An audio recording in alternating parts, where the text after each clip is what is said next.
Before we begin, let us come to a point of stillness, not the stillness that the world seeks through effort, but the inner quiet that is already present behind the noise of thought.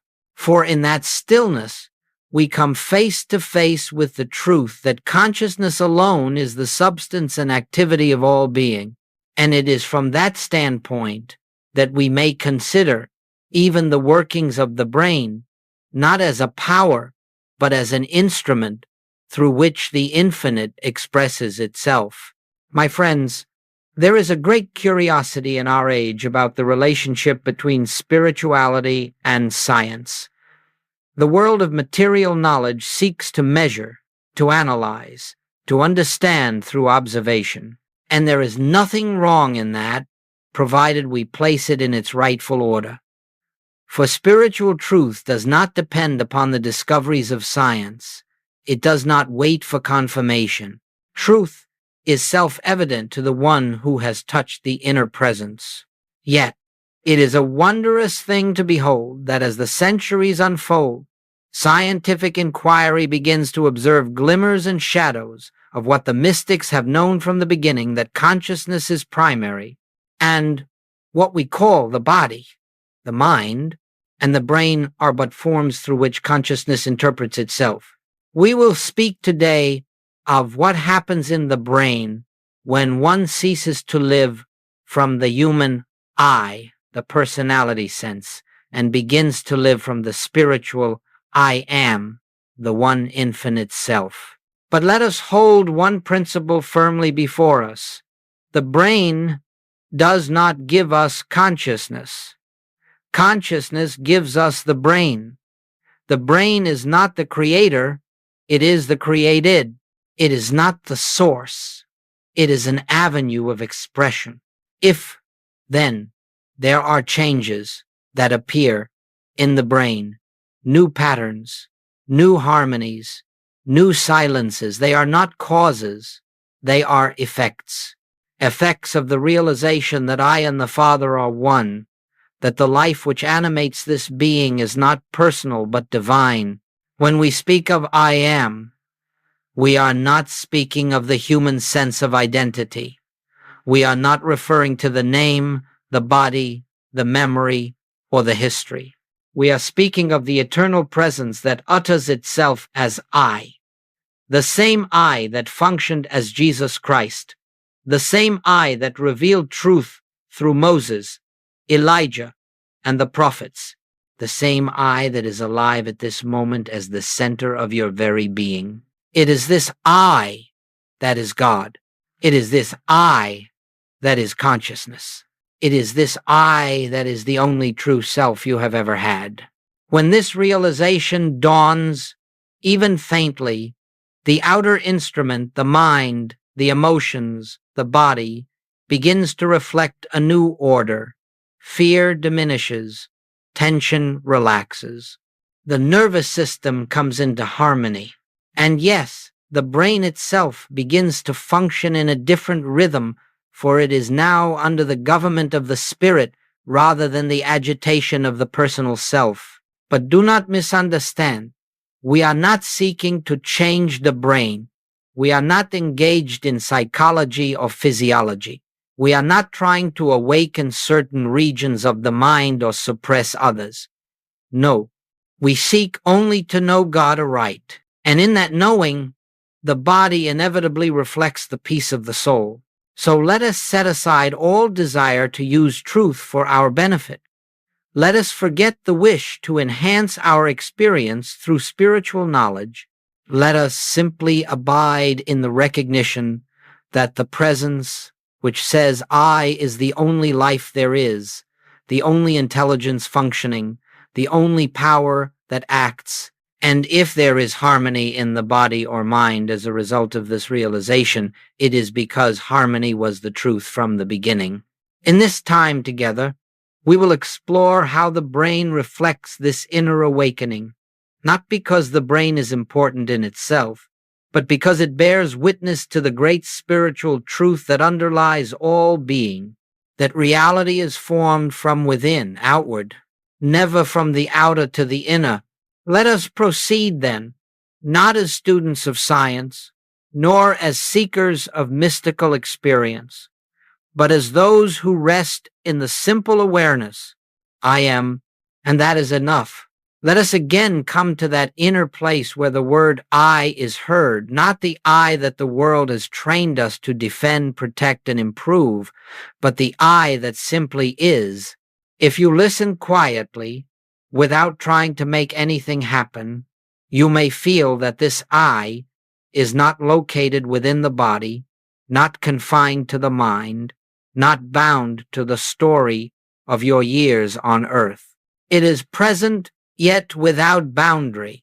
It is aware, yet without effort. It is here, yet not here as a person, but as presence. This I is the heart of all spiritual truth. And unless we understand it, no amount of study, meditation, or practice will free us from the illusion of separation. The great error of the human sense is that it believes the word I refers to a finite self, a self born into time, subject to circumstance, influenced by conditions, and vulnerable to the world. But this is not the I of Scripture. This is not the I of Christ. This is not the I that Goldsmit asks us to awaken to. When Jesus declared, I am the way, the truth, and the life, he was not speaking as a man. He was speaking from the infinite identity that was his true being and yours. When he said, I am the light of the world, he was not describing a personal virtue, but the radiance of God expressing itself as the consciousness of the individual. And when he said, before Abraham was, I am, he pointed to the timeless nature of identity, before body, before mind, before form, before the world. This same I is the reality of your being. There are not many I's scattered across the earth, each with its own private existence. There is but one I, appearing as infinite individual expressions, yet never divided. The I that looks out through your eyes is the same I that looked out through the eyes of every sage, every prophet, every illumined soul throughout history. It is the same I that animates every living thing. So long as we cling to the belief that I is a separate person, we will remain bound to fear, conflict, and limitation. For the personal sense is never safe, never complete, never at peace. It lives in perpetual reaction to conditions and is always seeking a better circumstance. But when, through inner revelation, we begin to sense that I is not personal but divine, we touch a freedom that no circumstance can give or take away. This realization is not a philosophy, it is an experience. It is the moment when the walls of personal identity begin to dissolve, and we feel the presence living us, breathing us, thinking us. It is the moment we understand that consciousness is not inside the body, but the body is within consciousness, and consciousness is I. It is the shift of identity from personal to impersonal, from human to divine that brings harmony into expression. For the body, the mind, and even the brain can only reflect the consciousness that governs them. If the consciousness is fearful, the brain will be agitated. If the consciousness is burdened, the mind will be confused. If the consciousness is divided, the body will show it. But when the consciousness rests in the realization, I am, the instrument reflects peace. Hear this well. You do not become the I am. You recognize that you have never been anything else. You cannot achieve God consciousness. You awaken to it. When you say, I am tired, I am afraid, I am unworthy, you are not describing a condition. You are misidentifying the I. You are attributing the qualities of the finite to the infinite. You are placing the burden of the world upon the shoulders of the divine. This is the root of all suffering. But when you come to a place where you can rest and simply know, I am, without adding anything after it, without qualifying it, without personalizing it, then the truth of your being begins to reveal itself. Identity shifts, the false sense dissolves, and what remains is the pure awareness of I, untouched, unconditioned, unchanging. This is the foundation of spiritual life. This is the beginning of healing. This is the opening through which grace flows. For grace does not enter a personal self. It reveals that the personal self has no real existence. Let us hold, then, throughout our journey, this central truth. There is only one I. That I is God, and that I is the essence of your being. Understand this, and you will understand the entire spiritual path. Let us continue now in the same stillness with which we began, for without inner quiet there can be no true hearing of spiritual truth. The things of spirit are not grasped through mental effort. They are revealed as we become receptive, as thought yields to awareness and personality steps aside. In this atmosphere of silence, the deeper meaning of I unfolds. We have spoken of the nature of identity, and now we turn to observe how the shifting of identity affects what the world calls the mind and the brain. But always remember, we do not study the brain because it has power. We study it only to see how the form responds when it is no longer animated by the belief in a personal self. There is a center within the human mind that modern science describes as the part of the brain responsible for self-reference, worry, the story of me. The endless stream of thought through which the personal sense maintains its illusion of existence. It rehearses the past, anticipates the future, defends its position, and concerns itself with how it appears to the world. This is the activity of the personal ego, and it is constantly at work. In spiritual terms, this is what Scripture calls the carnal mind, the mind that is enmity against God, not because it is evil, but because it is a false sense of identity. It is not a mind created by God. It is a belief in a selfhood apart from God. And as long as this belief is active, the brain responds with agitation, tension, and restlessness. It must do so, for it is reflecting the consciousness that governs it. But something remarkable begins to happen when the truth of our being dawns. When, even for a moment, the awareness arises that I is not the personality but the presence. When the personal sense softens, loosens its grip, becomes transparent, the activity of this ego center begins to quiet, not through will, not through discipline, not through trying to be calm, but through the simple recognition that the I we have been defending has no reality. You see, the ego cannot survive when it is not believed in. It requires attention. It requires identification. And when the attention returns to the I am, the ego finds nothing to cling to. As this awareness deepens, the mind no longer needs to rehearse anxieties. It no longer needs to plan its survival. It no longer needs to compare itself with others or seek validation in the world. It comes to rest, not because we have trained it to rest, but because the very foundation of its activity, the belief in a selfhood separate from God, has been removed. The brain, being an instrument, responds meekly to this shift. The regions associated with fear become quieter. The circuits associated with rumination grow still. And in their place arises a sense of spaciousness, not mental emptiness, but a living silence in which the presence is felt. In Goldsmith's language, this is the peace that passeth understanding, the peace that is not produced by the mind, but revealed when the mind is no longer attempting to govern life. It is the peace that appears when the government is upon his shoulder, when we acknowledge the I that is God as the only true identity. This is the first great change, and it prepares the way for all others. For when the mind is no longer drawing its life from the personal sense, it becomes an instrument through which divine ideas may flow. And when the mind is quiet, the body responds with harmony, the emotions with calm, and the brain with a new orderliness.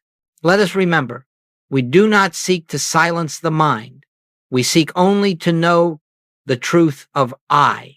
And when that truth is known, the mind silences itself.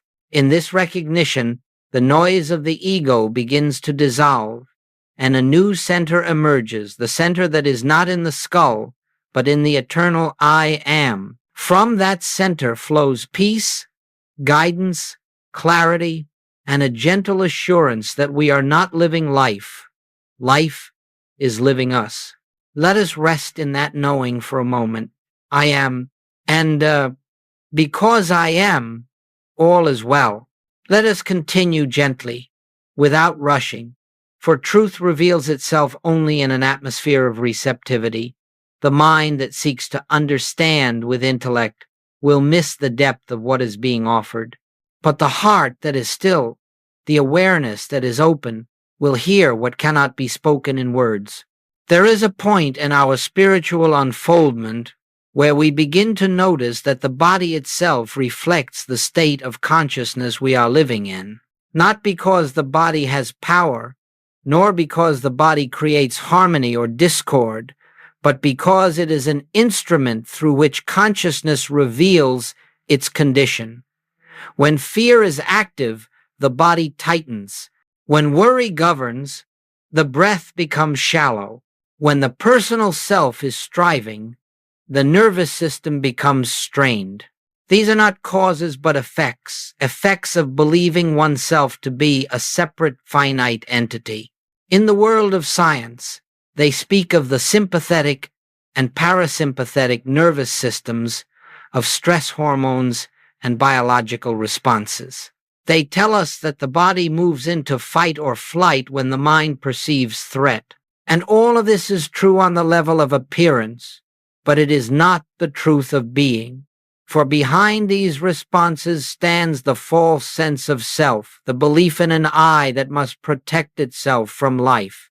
When we live from the personal identity, the nervous system is rarely at rest. It must always be on guard, always anticipating, always interpreting life through the lens of survival. But the moment we awaken to the truth that I live, yet not I, but Christ liveth in me, something profound takes place. Fear has no home in the presence of God, and when fear dissolves, the body relaxes as naturally as a flower opening to the sun. This release is not achieved through effort. You cannot force the body into peace. You cannot command the nervous system to calm itself.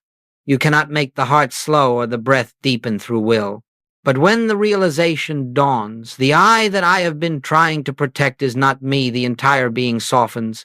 The nervous system yields, the breath becomes gentle, and the body enters a state that science calls rest, but spirit knows as peace. This peace is not emotional tranquility. It is not the temporary quiet that comes when circumstances improve. It is the peace that is the nature of God, the peace that I am. It does not arise because something has been fixed. It arises because the truth of identity has been recognized. You see, the nervous system is responding not to external conditions, but to the consciousness interpreting those conditions. And when consciousness knows itself as the I am, untouched by appearance, untroubled by form, uninfluenced by the world, the body receives that knowing as safety. That safety is not the safety of circumstances, it is the safety of truth. Many have asked, how can I find peace? And the answer is always the same. You cannot find peace while believing that you are a person in a dangerous world. You find peace when you realize that the I of your being is spirit, and spirit is never threatened. Once this is seen, the body follows. The nervous system becomes a faithful witness to the recognition of truth. Muscles unclench without being told. Breath deepens without instruction. The heart rate stabilizes without technique. All of this occurs because the personal sense of I is no longer gripping the reins of experience. This is grace. It is not achieved. It is revealed. In this state, the body becomes an instrument of harmony, reflecting the peace that emanates from the center of being. And this peace is not fragile. It does not depend on silence around us, or kindness from others, or order in the world. It is not disturbed by conditions because it does not arise from conditions. It arises from the presence that declares, "Be still and know that I am God." Let us rest, then, in the assurance that the nervous system seeks no technique. It seeks only truth. And as we abide in the awareness that the I which lives us is God, the entire body will bear witness to that realization. This is the spiritual meaning behind physiological peace. God, recognized as the self, is the healer, the harmonizer, the quieting influence that governs all form. Remain a moment in that awareness. I am peace, not as a quality I possess, but as the truth of my being.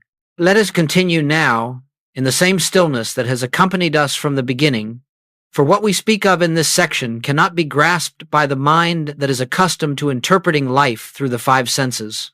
It must be heard with the inner ear, the ear that listens not to words but to the spirit that breathes through the words. There is a moment in our spiritual awakening when perception itself begins to change, not because we make an effort to see differently, but because the center from which we look has shifted. When the personal sense of I governs perception, everything appears fragmented. The world seems divided into good and evil, mine and yours, friend and enemy, desirable and undesirable. Life becomes a series of judgments and comparisons, each one reinforcing the belief in separate selves. This is what the world calls normal perception, but it is not spiritual vision. It is the vision of the personal ego, the vision of one who believes themselves to be a self apart from God. And so long as this sense of separation persists, the brain must interpret life as conflict, tension, and uncertainty. The world appears dangerous because we believe ourselves to be vulnerable. The world appears divided because we believe ourselves to be separate. But when the realization dawns that I is not a person looking outward upon the world, but infinite consciousness appearing as individual being, a new seeing begins. This seeing is not an achievement. It is not produced by mental work or spiritual technique. It is the natural seeing of the one who no longer identifies with the personal sense. In Goldsmith's language, this is the moment when we begin to see through appearances. We no longer accept the forms of the world at face value. We no longer respond to them as powers. We behold them as images in consciousness, images that have no life, no authority, no substance, apart from the one who is living as all being. And when this happens, the brain responds with a new order of activity. The centers associated with fear grow quiet. The circuits associated with reactivity diminish. The regions associated with intuition, empathy, and holistic understanding become more active. But again, these changes are not the cause of spiritual awakening. They are the shadow of it. They are the body's way of bearing witness to the truth that consciousness has remembered itself. You see, spiritual vision is not a matter of seeing what the eyes show, but seeing the reality behind what the eyes show. It is the recognition that every person we meet, Every circumstance we encounter, every object we behold is an appearance within the infinite consciousness that is the I am. When perception is rooted in the personal self, we see others as separate minds, each with their own will, each with their own desires, each with their own flaws. But when the I of our being is recognized as God, there is no longer my mind and your mind. There is only mind, infinitely expressed. And so we behold others not as personalities, not as bodies, not as histories, but as individualizations of the same one that is our own true being. This recognition softens the heart. It dissolves judgment. It ends resentment. It brings compassion, not because we try to be compassionate, but because we can no longer behold a self apart from God. And the brain, in its faithful service as an instrument, reflects this shift with coherence, clarity, and ease. Spiritual vision is not mystical. It is natural. It is the way consciousness sees when it is no longer clouded by the belief in separation. It is the seeing that Jesus spoke of when he said, "Judge not according to appearance, but judge righteous judgment." Righteous judgment is the seeing of reality. It is the beholding of the Christ in every individual, even when the appearance seems to contradict it. To live from this vision is to walk through the world untouched by its fears, unmoved by its divisions, unburdened by its conflicts, not because the world has changed, but because the one who is seeing is no longer the personal sense, but the I am. Let us rest in this recognition. The world you see is the reflection of the identity from which you look. If you look as a person, the world appears fragmented. If you look as the presence, the world reveals its oneness. Remain a moment in that inner seeing, not with the eyes, but with the awareness that recognizes the same life, the same self, the same I in all. Let us, once again, settle into that inner quiet where truth is revealed not by the mind, not through thought, but through the gentle awareness that stands behind thought. For in this stillness we begin to perceive one of the great spiritual principles that governs the entire experience of life. All suffering is sustained by resistance, and all resistance is the activity of the personal self. In the world, resistance is considered a natural response to difficulty. When faced with illness, the person resists it.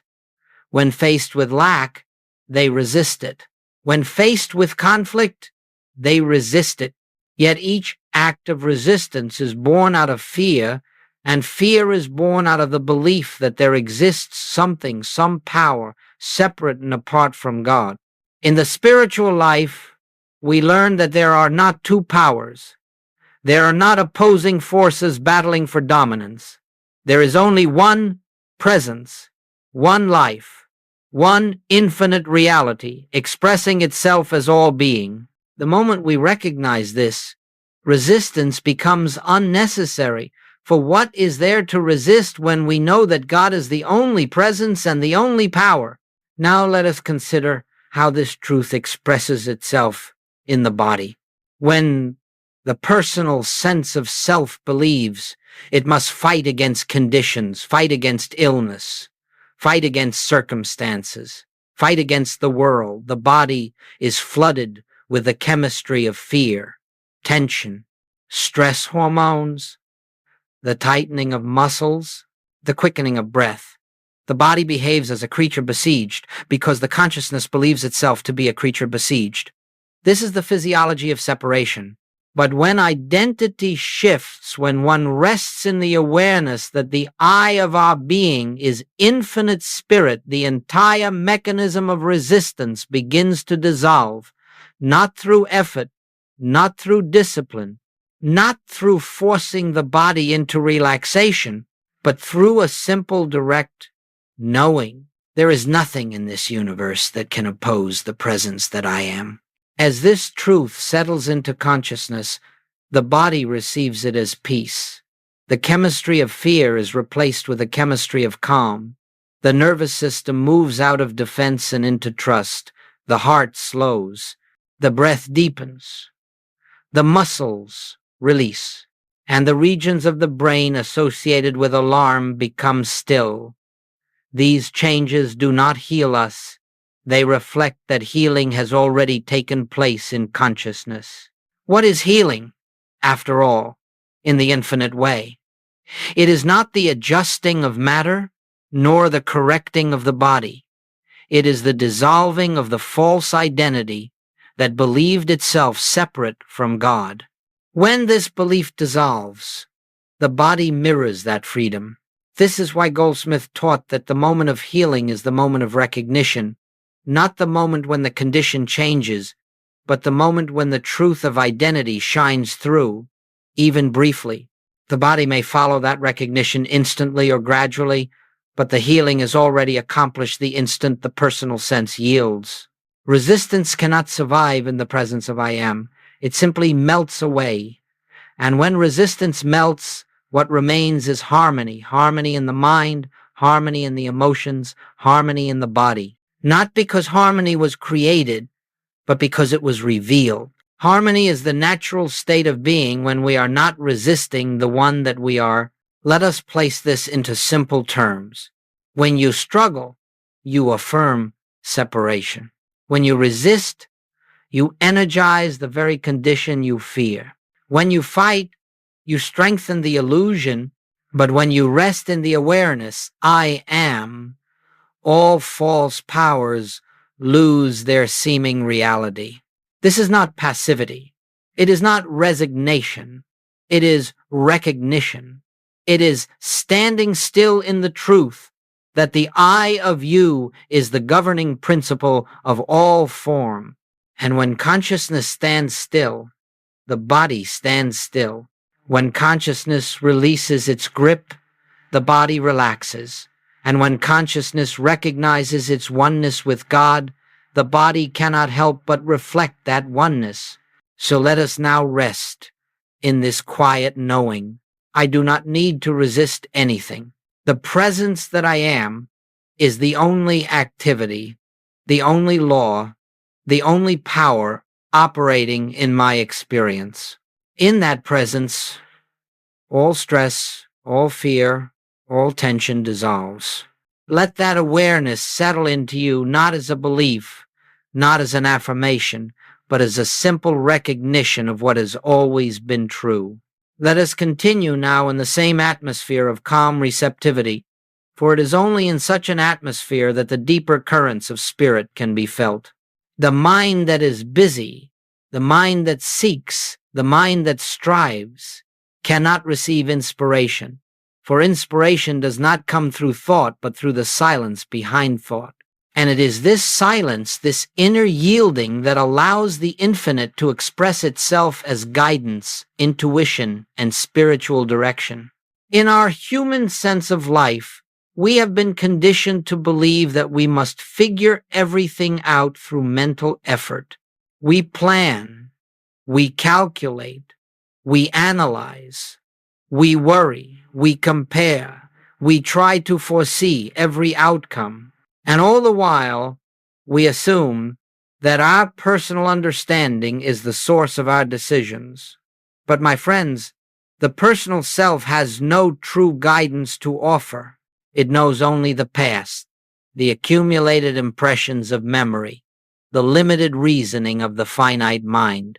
The personal self does not know the way, for it has no access to reality. Only the I am knows. For the I am is infinite, intelligence appearing as individual consciousness. When the human mind steps aside, when it ceases to dictate and begins to listen, a new order of guidance begins to unfold, quietly, gently, without fanfare, without excitement, without effort. It comes as a soft inner knowing, a direction that feels natural, effortless, inevitable. This is one of the great fruits of living from I am, the shift from self-directed living to God-directed living. Goldsmith often said that the secret of the spiritual life is not in accumulating knowledge, but in becoming a receptacle for the infinite. When the personal sense is quiet, the infinite reveals itself and expresses as your thought, your movement, your decisions, your life. Now consider how this spiritual truth expresses itself through the brain. When the mind ceases its constant striving and drops into silence, the brain reflects that silence with coherence, integration, and spaciousness. The circuits responsible for insight awaken. The regions associated with creativity, intuition, and higher order understanding become active. The left and right hemispheres, which so often operate in conflict, begin to harmonize. This harmony is the brain's reflection of the deeper harmony of consciousness. But again, let us be very clear. The brain does not create inspiration. The brain only receives the imprint of inspiration. True guidance comes from a dimension beyond the intellect. It comes from the source of all being, the I that I am.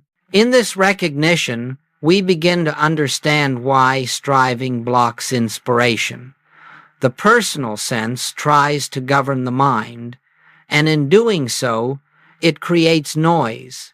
This noise drowns out the subtle movement of spirit, but when the personal sense dissolves, even for a moment, the infinite has room to speak. Not in words, not in dramatic revelations, but in the quiet certainty that arises from within an impulse, a direction, a peace that says, "This is the way, walk ye in it."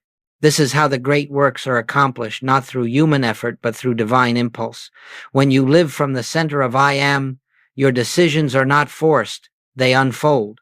Your creativity is not manufactured, it flows.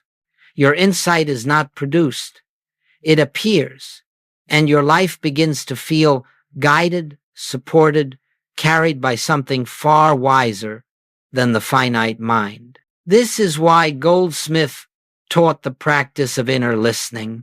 Not listening for messages, not listening for voices, not listening for signs, but listening for the presence itself, the presence that, when felt even faintly, becomes the source of inspiration for every activity of your life. In such moments, the brain becomes a servant of the soul, not its master. Thought becomes the vehicle of intuition, not the creator of it, and the entire instrument of your being comes under the gentle government of the infinite. Let us, then, remember this simple truth. Guidance is not something we seek. Guidance is something we receive when we are still enough to hear. Remain a moment in that stillness, not to obtain guidance, but to recognize the presence that is already guiding. Not to force inspiration, but to rest in the awareness that the I, which is your being, is infinite intelligence itself. Let us come once more to that inner quiet in which truth may be revealed. For what we speak of now is not a technique, not a method, and not a spiritual exercise as the world understands such things. It is the heart of the infinite way. It is the living center of our entire practice. It is the way by which the truth moves from concept to realization, from belief to experience, from the mind to the very essence of being. This is what Goldsmith called practicing the presence. Practicing the presence is not the repetition of words. It is not the use of affirmations. It is not a mental attempt to bring about a change in our experience. Rather, it is the gentle return again and again to the awareness that the I which lives us is God and God alone. In our human experience, the mind is constantly drawn outward toward appearances, toward conditions, toward people, toward circumstances. It judges, it analyzes, it reacts, it resists, And in every reaction, the personal sense is strengthened. The mind becomes entangled in the world it sees, and the world it sees is nothing more than its own belief system projected outward. Practicing the presence is the process by which we withdraw our attention from this outward pull. Not forcibly, not with strain, not with effort, but by remembering that there is a deeper reality than what the senses report. There is a presence within us closer than breathing, nearer than hands and feet. That is the true life of our being. This practice is simple, but it is not easy, for it requires the surrender of personal identity. It requires that we release our dependence upon the human mind, the human will, the human effort. It requires a willingness to be still in the midst of activity, to be quiet in the midst of noise, to be centered in the midst of change. When we practice this presence, even briefly, something shifts within us. The mind slows, the senses soften, the emotions calm, the body relaxes, and the brain begins to function in a new rhythm, a rhythm not born of fear or desire, but of the deep peace that flows from the center of being. But let us remember, the purpose of practicing the presence is not to calm the mind or to relax the body. These may happen, but they are not the goal. The purpose is singular, to recognize God as the eye of our being, to recognize the presence that has always been there. The world tries to use spiritual practice to change conditions, to get health, to get supply, to get peace, to get answers. But in the infinite way, we do not practice to get. We practice to recognize. We practice to remember the truth that has been eternally established. I am is my life. I am is my safety. I am is my peace.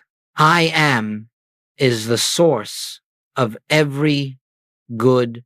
When this recognition becomes steady, not through effort, but through deep inner knowing, the outer life begins to conform to the harmony that has always existed within. In this state, problems no longer represent threats.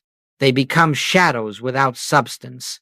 Needs no longer appear as lack. They reveal themselves as opportunities for the I am to express its fullness. Relationships no longer feel like emotional negotiations. They become expressions of the same presence meeting itself. Now, how do we practice this presence? Not through long meditations, not through hours of contemplation, but through frequent, gentle moments of remembrance throughout the day. A pause, a moment of silence, a turning inward, a quiet acknowledgement. Father, I thank thee that thou art here. Or simply, not I the person, but I as the infinite. This is practicing the presence not to change the world, but to see through it, not to improve life, but to awaken to the life that already is, not to strengthen the personal self, but to dissolve it. And as this practice becomes natural, you will find that guidance appears before you ask, harmony unfolds before you seek it, supply meets you without your pursuit, and peace accompanies you without your striving. These are not the results of practice, they are the revelations of reality when the obstacles of personal identity fall away. Let us, then, remain for a moment in the gentle awareness of the presence. Do not try to feel anything. Do not attempt to think anything. Simply rest in the truth.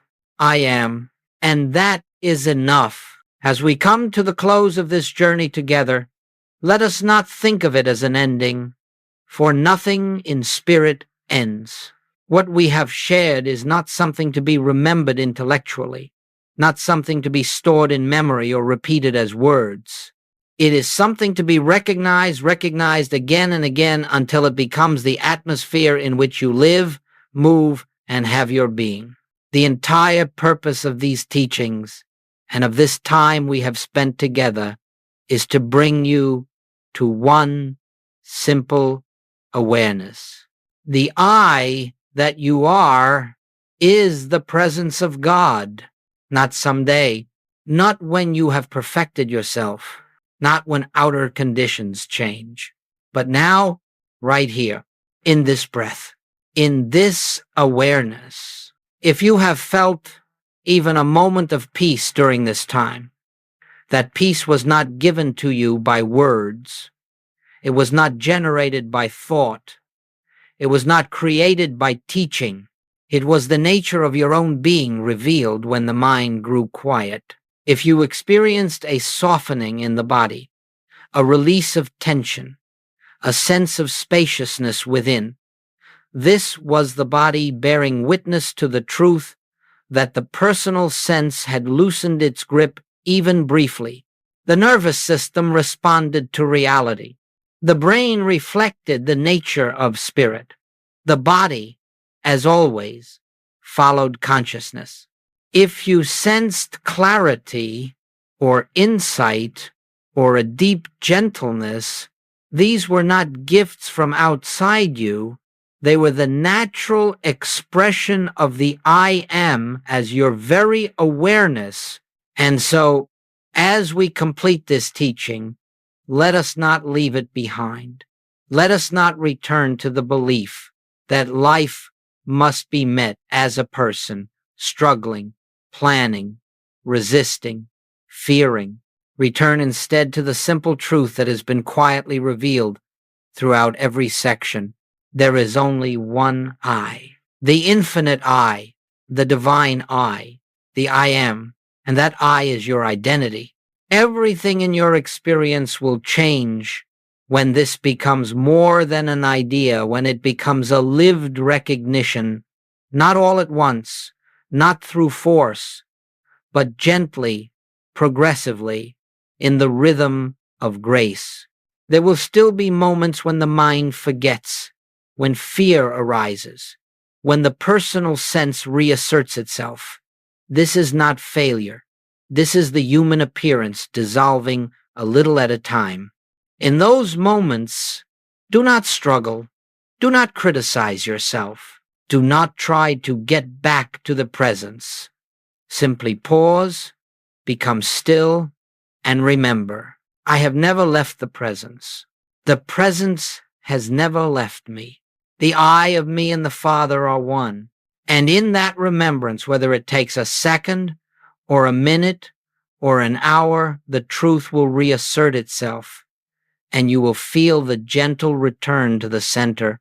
This is your practice now, not perfection, but remembrance, not conquest, but surrender, not effort, but receptivity.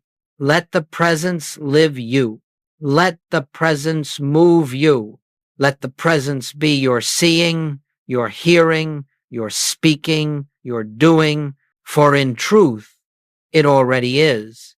There is no personal self directing your life. There never has been. There is only the infinite appearing as you, expressing through you, unfolding in you. So let us end where we began, in silence, for silence is the language of the soul, the dwelling place of the I am, the sanctuary in which the truth is recognized without a single word. Rest now in that silence. Rest in the gentle awareness of the presence. Rest in the knowing, I am, and that is enough.